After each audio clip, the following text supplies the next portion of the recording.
బాబు, మీలో ఉన్నత చదువులు అంటే పై చదువులు చదువుకున్న వారు ఎవరైనా ఉన్నారా? ఉన్నాడు. రారా ముందుకురా బాబు. ఏం చదువుకున్నావు? 10వ తరగతి సార్. 10వ తరగతా? అది సరే, వచ్చిన సంగతి చెప్పు.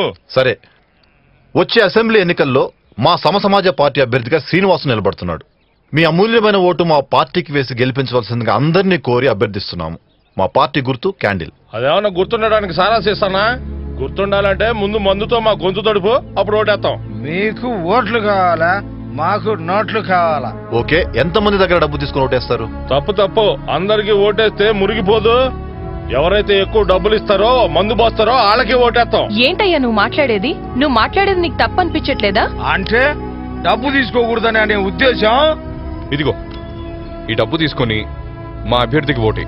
365 రూపాయలు. సంవత్సరానికి ఎన్ని రోజులు? 365 రోజులు. అయితే మరి 365 రూపాయలు రోజుకి ఎంత పడుతుంది?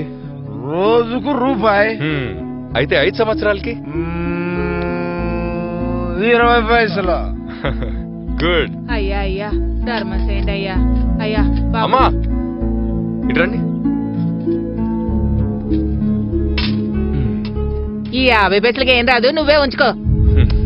చూసావా?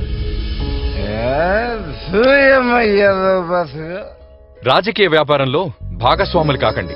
ముఖ్యంగా మీరందరూ గుర్తుంచుకోవాల్సింది, ఆరోగ్యం సహకరించక వయసు మళ్ళీ శాశ్వతంగా మంచాన పడి ప్రతి పనికి ఎవరి మీదైనా ఆధారపడాల్సొస్తే మీ మనసు ఎంత క్షోభపడుతుందో, అలాగే జీవితాంతం ఆశ్రయానికి, వైద్యానికి, ఆహారానికి తమ మీద ఆధారపడేలా చేసిన ఈ ప్రభుత్వాలను మీ ఓటు హక్కుతో కూల్చి స్వచ్ఛందంగా మన కాళ్ల మీద మనం గర్వంగా నిలబడేలా తీర్చిదిద్దగలిగిన ప్రభుత్వాలను మనం ఎన్నుకొని స్వాతంత్రానంతర రాజకీయ చరిత్రను తిరగరాసి మన దేశ భవిష్యత్తుని కాపాడుకుందాం.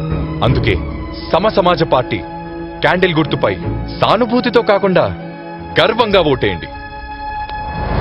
రాకపోవడం మంచిది. Breaking news. 10 సంవత్సరాలుగా అడుగంటిన అపోజిషన్ సమసమాజ్ పార్టీ రాజకీయ చరిత్రలో కనీ విని ఎరుగని రీతిలో ఎమ్మెల్యే అభ్యర్థులచే వారి నియోజకవర్గ ప్రజల ముందు వారి మేనిఫెస్టో